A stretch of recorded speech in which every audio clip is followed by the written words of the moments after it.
They told me I'd kill myself trying to fly that jet. What they didn't know was that I'd already survived something far worse than crashing. Before we dive in, tell us where in the world are you watching from? If you enjoy stories like this, make sure to hit that subscribe button, because tomorrow's episode is truly mind-blowing. Let's get started. My name is Vivian Cordell, but everyone calls me Viv. I'm 34 years old, and I'm standing in front of the most dangerous aircraft ever built by the United States Air Force, the X-47 Phantom. It's massive, sleek, and absolutely terrifying. 2 test pilots have already refused to fly it. The simulation data shows a 73% probability of catastrophic failure. In simpler terms, if I climb into that cockpit, there's a very good chance I'm not walking away. My hand is shaking as I reach out and touch the cold metal of the wing. I can feel my heart pounding so hard it's like it's trying to escape my chest. Every logical part of my brain is screaming at me to walk away, to choose safety, to be reasonable. But I've been reasonable my entire life, and where has it gotten me? Nowhere. Invisible. Dismissed. You want to know what's worse than the fear of dying? It's the fear of living your whole life as someone people overlook. Someone who's always good enough to be in the room, but never good enough to be chosen. Someone whose own father can't look at them with pride. My father is Admiral Garrett Cordell. If you know anything about military aviation, you know that name. 3 wars. More medals than I can count. The kind of man they write textbooks about. He's a legend, and I'm his daughter. You'd think that would open doors for me, right? Wrong. It just made the bar impossibly high and made every one of my accomplishments feel like they were handed to me because of his name, not because I earned them. Then there's my younger brother, Hollis. He's 31, flies commercial jets, and he's everything I'm not. Effortless, natural, charismatic. When Hollis walks into a room, people notice. When he flies, it looks like breathing. When I fly, it looks like I'm trying too hard.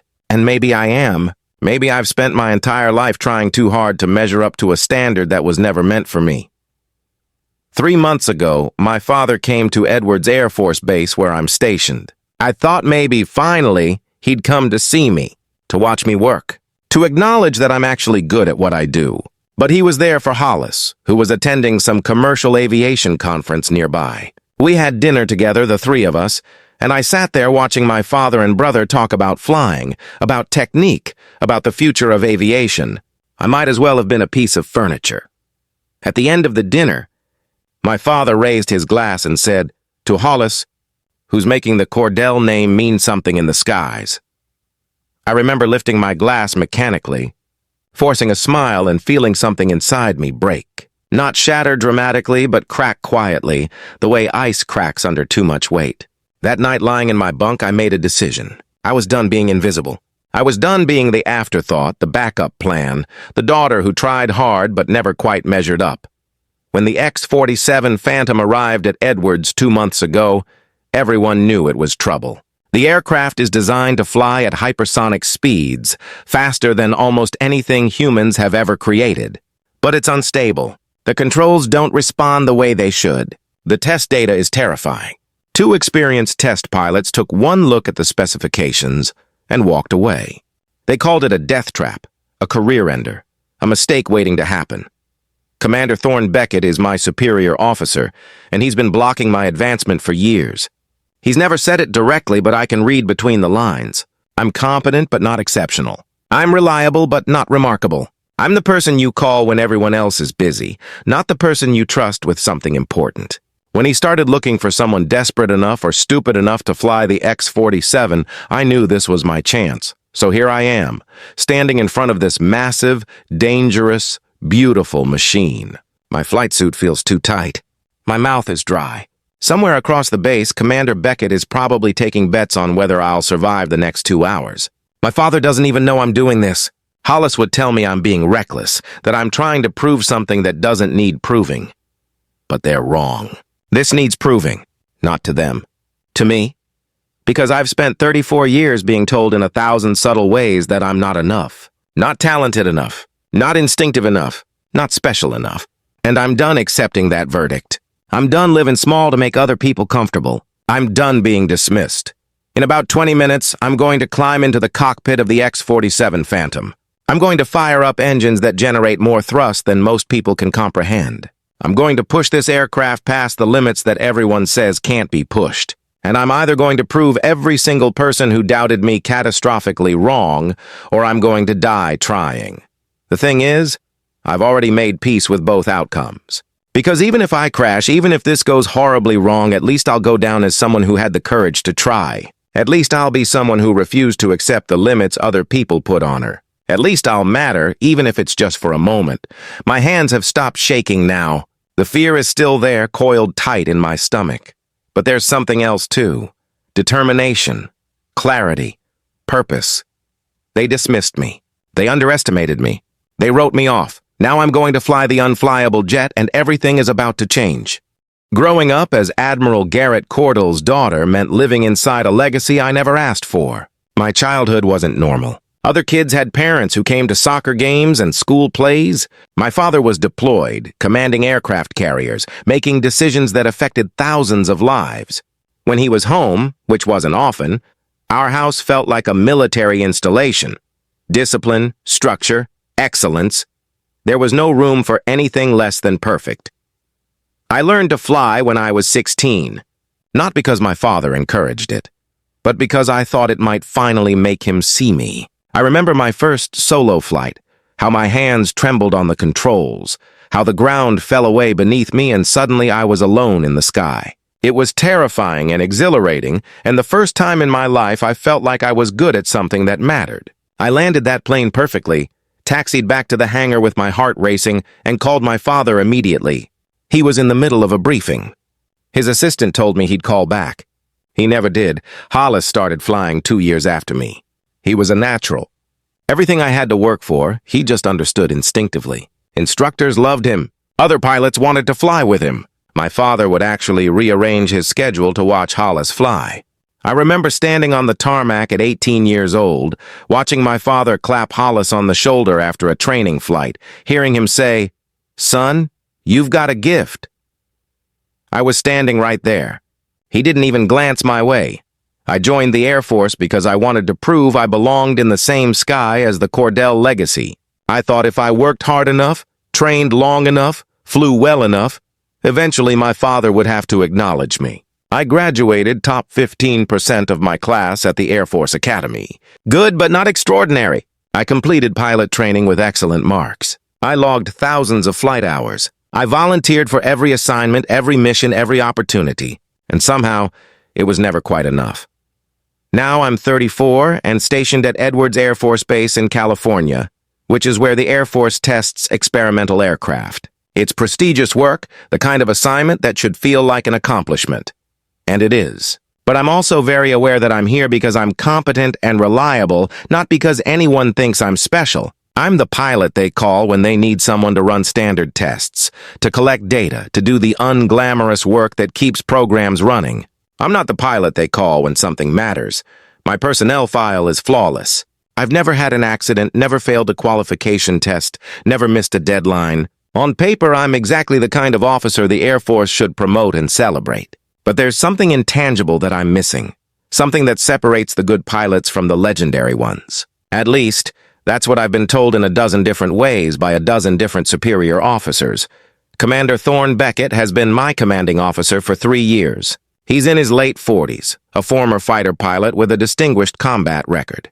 He's the kind of man who decides your career trajectory in the first 30 seconds of meeting you, and once he's made that decision, nothing you do will change his mind.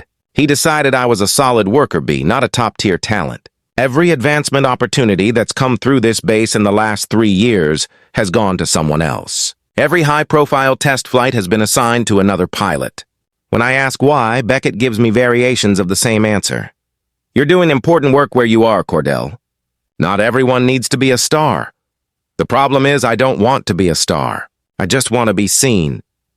3 months ago, when my father visited Edwards, I had this foolish hope that maybe he'd finally understand what I do here. I arranged for him to tour the facility, to see the experimental aircraft, to meet my team. But Hollis was in town for a conference, and suddenly the visit became about him. My father spent hours talking to Hollis about commercial aviation, about the future of passenger flight, about how proud he was of Hollis's career trajectory. That dinner still haunts me. We went to a steakhouse off base, and I sat there listening to them discuss flying technique like I wasn't even there. My father kept saying things like, "Hollis, you have such natural instincts," and "Hollis, you understand the poetry of flight." When he toasted Hollis for making the Cordell name mean something, I felt this wave of humiliation wash over me. I wanted to stand up and scream. I wanted to list every flight hour, every qualification, every sacrifice I'd made for a career that no one in my family even acknowledged. Instead, I smiled. I clinked my glass. I went back to my quarters and stared at the ceiling until sunrise. That's when I decided I was done waiting for permission to matter. I was done hoping someone would notice me. If I wanted to be seen, I'd have to do something so undeniable that even the people who'd spent years overlooking me couldn't look away. 2 weeks later, the X-47 Phantom arrived at Edwards Air Force Base, and I knew exactly what I had to do. The morning after the X-47 arrived at Edwards, I walked into Commander Beckett's office with a proposal I'd rehearsed a dozen times. His office always smelled like coffee and old leather, and the walls were covered with photographs of him standing next to jets he'd flown in combat. I stood at attention in front of his desk and said, "Sir, I'd like to volunteer for the X-47 test flight." Beckett didn't even look up from the report he was reading. He just kept scribbling notes in the margin like I hadn't spoken at all. After what felt like an eternity, he said, "Cordell, we need someone with actual combat flight experience. This isn't a training exercise. I'd expected resistance, so I came prepared. Sir, I have over 2,000 flight hours. I've logged more simulator time than anyone on this base. My test flight record is perfect. I know I can handle this." That's when he finally looked at me. His expression wasn't angry or dismissive. It was worse. It was pity. "You have participation hours, Cordell. You've been the supporting act for every program that's come through here. When's the last time you did anything that actually mattered? When's the last time you made a decision under real pressure?" I wanted to argue. I wanted to list every difficult flight I'd completed, every challenge I'd overcome. But the words stuck in my throat because some part of me wondered if he was right. Had I spent my entire career playing it safe? Had I been so focused on being perfect that I'd never actually been brave? I left his office feeling like I'd been hollowed out. But it got worse. 2 days later, there was a briefing with the entire test flight crew. About 40 pilots and engineers packed into the conference room to discuss the X-47 program timeline. Commander Beckett stood at the front and announced they were still looking for a pilot willing to take on the test flight. The energy in the room shifted immediately. Everyone knew the X-47's reputation. Everyone had seen the data showing how unstable it was. That's when Captain Reed Morrison, one of the senior test pilots, decided to be funny. "What about Cordell? She's always volunteering for stuff. Maybe she wants to take a crack at it." The room erupted in laughter. Not cruel laughter exactly, but the kind that makes it clear you're the punchline of a joke you weren't in on. I felt my face flush hot. I kept my eyes fixed on the table in front of me, willing myself not to react. Commander Beckett smiled, which somehow made it worse. "We need someone who can handle pressure, not someone who folds every time things get real. Cordell's a good pilot for routine work, but this requires someone with a different caliber of skill." I sat through the rest of that briefing in silence. Every word felt like a stone adding to the weight I was already carrying. When it finally ended, I walked back to my quarters as quickly as I could without running. I didn't want anyone to see the tears burning in my eyes. That evening, I called Hollis. I don't know why. Maybe I was hoping for support, for someone to tell me that Beckett was wrong, that I was capable of more than people gave me credit for. Instead, Hollis sighed like I was exhausting him. "Viv, they're never going to take you seriously," he said, his voice flat and matter-of-fact. "You've been fighting this battle for years. Maybe it's time to accept that you're good at what you do, but you're not elite material. Not everyone can be at the top. There's no shame in being solid and dependable." I hung up without saying goodbye. My hands were shaking so badly I dropped my phone twice trying to set it down. 20 minutes later, my father texted me. "Hollis mentioned you're causing trouble at Edwards. Don't embarrass the family name with stunts. We've worked too hard to build our reputation." I read that message 5 times. Each time, it hurt a little more. My own father hadn't even called to ask what was happening. He'd just assumed I was being reckless, that I was causing problems, that I was an embarrassment. That night, I couldn't sleep. I kept replaying the laughter in the briefing room, Beckett's dismissive smile, Hollis's condescending tone, my father's text message. Every moment of my career where I'd been overlooked, underestimated, or dismissed came flooding back. I thought about all the times I'd worked twice as hard for half the recognition. I thought about how exhausting it was to constantly prove myself to people who'd already decided I wasn't worth their attention. Around 2 in the morning, I got out of bed and walked to the hangar where they'd stored the X-47. Security waved me through without question.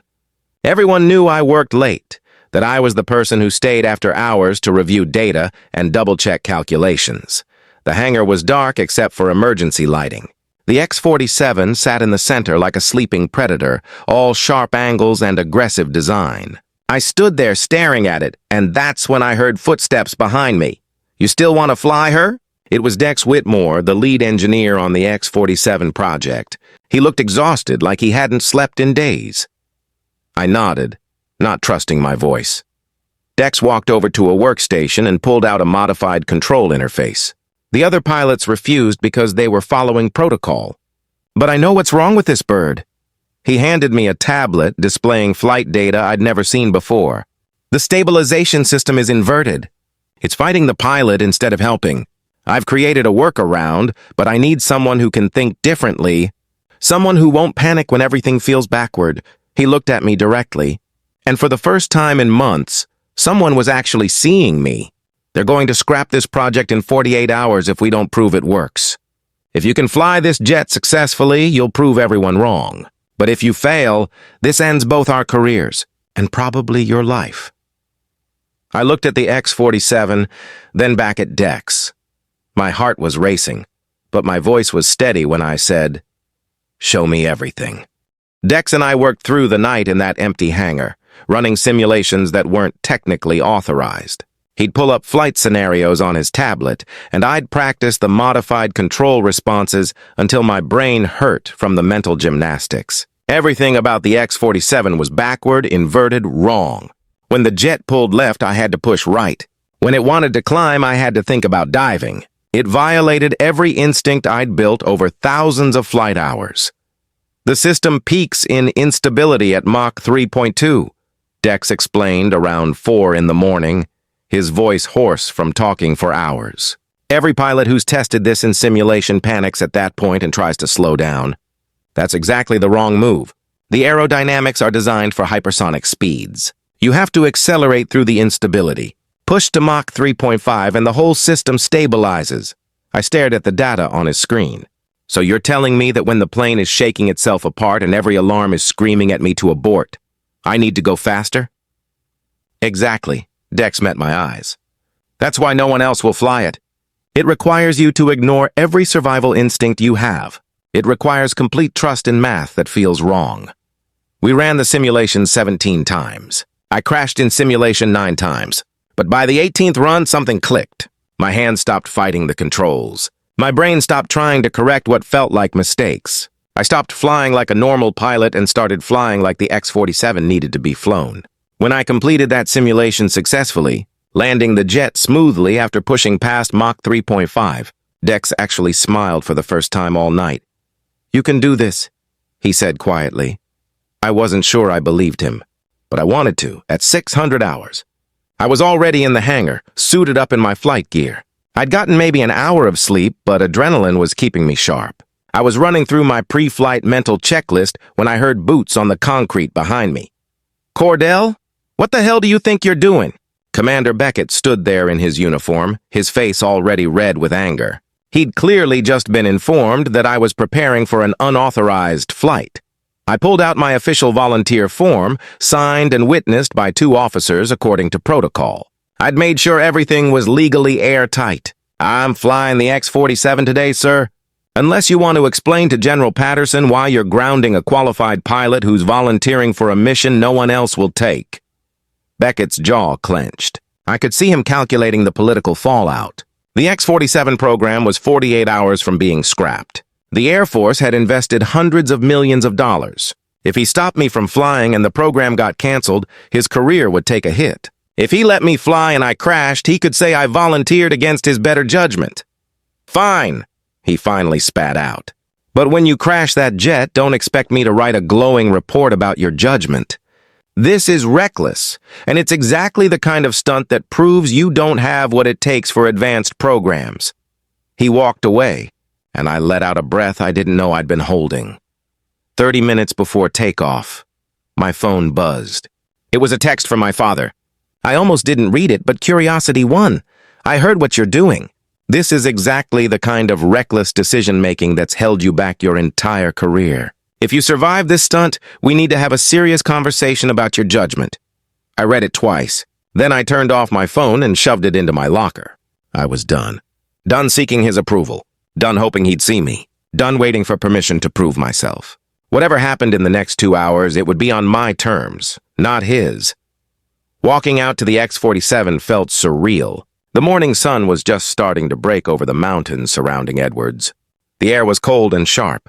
Each step toward the aircraft felt heavy, like I was walking through water. This was really happening. In a few minutes, I'd be strapped into the most dangerous jet ever built, betting my life on inverted controls and a theory that went against everything I'd been trained to believe. Dex met me at the aircraft. He handed me my helmet and said quietly, "Remember, trust the math, not your instincts. This bird flies different than anything you've ever touched." I climbed the ladder into the cockpit. The seat molded around me. The instrument panel lit up, displays showing hundreds of data points I'd need to monitor. My hands moved through the pre-flight checklist automatically, muscle memory taking over even though my heart was hammering against my ribs. I keyed the radio. "Tower, this is Phantom 1, requesting clearance for takeoff." There was a long pause. I could imagine the control tower operators looking at each other, wondering if they should really let this happen. Then Beckett's voice came through my headset, tight with something that sounded almost like satisfaction. "Cleared for takeoff, Phantom 1. Try not to kill yourself." I placed my hands on the controls. The X-47's engines hummed beneath me, waiting. This was it. The moment that would either prove I belonged among the elite pilots or end my career and possibly my life. Every doubt I'd ever had about myself was screaming at me to abort, to climb out, to choose safety. Instead, I pushed the throttle forward and said, "Phantom 1, rolling." The X-47 began to move and there was no turning back.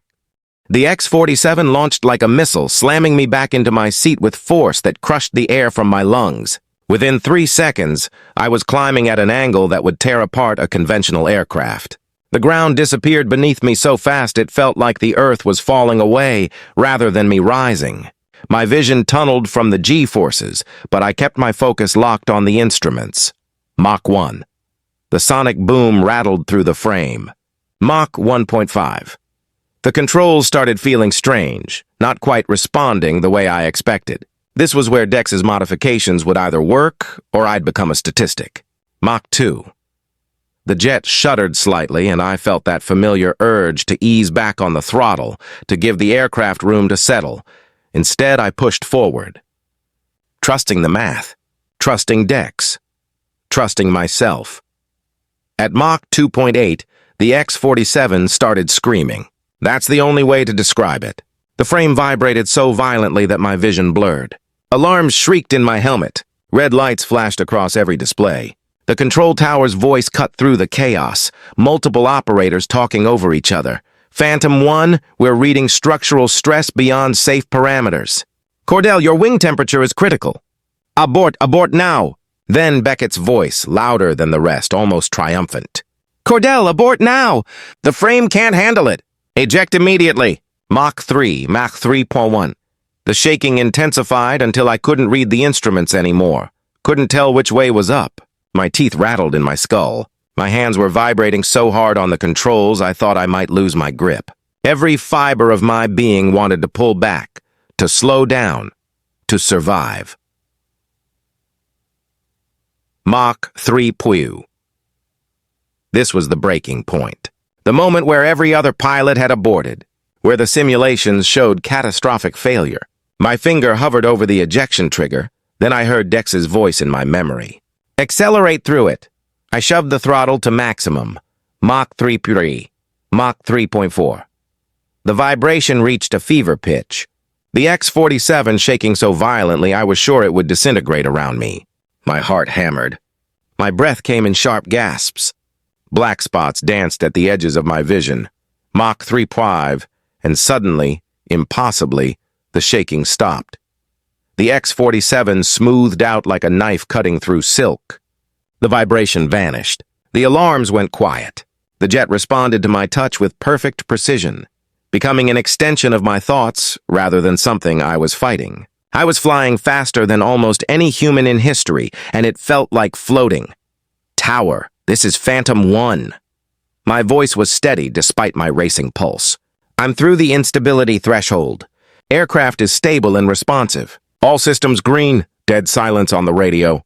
Then someone whispered, "Holy shit, I had 60 seconds to complete the test profile and return to base." That's what the mission parameters called for. Prove the X-47 could reach hypersonic speeds, then bring it home, safe, predictable, exactly what everyone expected. But I didn't spend my whole life being invisible just to play it safe now.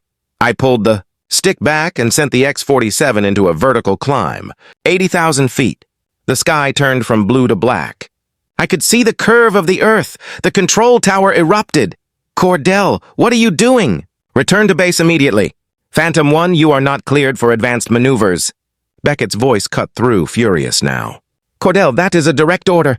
"Level out and return to base." I rolled the X-47 inverted at the apex of the climb, hanging there for one perfect moment suspended between Earth and space. Then I pushed forward into a hypersonic dive. The G-forces were crushing.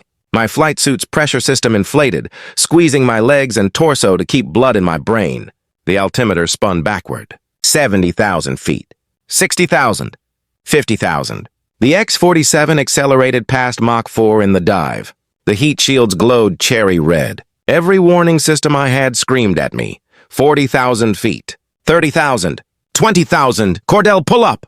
Pull up now!" Multiple voices yelling in my ears. 15,000 feet. 10,000.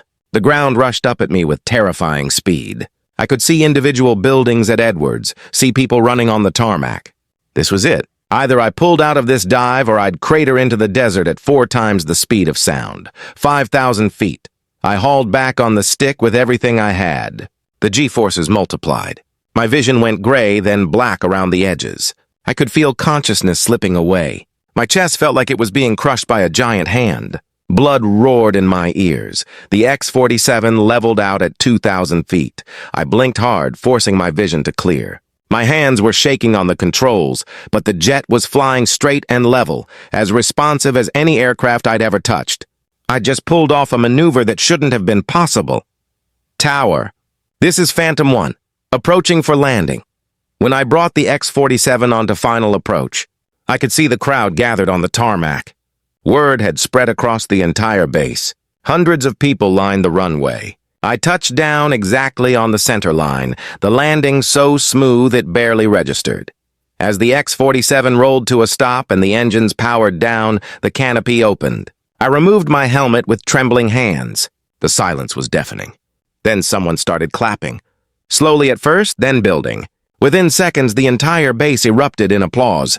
I climbed down from the cockpit on legs that felt like rubber. Commander Beckett walked across the tarmac toward me, his face completely unreadable. I stood at attention, preparing for the reprimand I knew was coming. That was the most reckless, insubordinate flying I've ever witnessed. His voice was hard, controlled. I braced myself. Then Beckett extended his hand. It was also the most skilled. "You just saved this program and proved that the X-47 isn't just viable, it's revolutionary. Welcome to the Elite Test Pilot Program, Captain Cordell." I shook his hand, still not quite believing this was real. Around us, pilots and engineers crowded closer, congratulating me, asking questions about the flight. Dex pushed through the crowd, grinning wider than I'd ever seen, but the only thing I could think about was that for the first time in my entire career, I'd done something undeniable. Something no one could dismiss or overlook or explain away. I'd flown the unflyable jet, and I'd done it my way. Section 6. The Aftermath. Lessons and Conclusion. Expanded. The week after my flight, everything changed. The X-47 test data proved that the aircraft wasn't just viable, it was groundbreaking.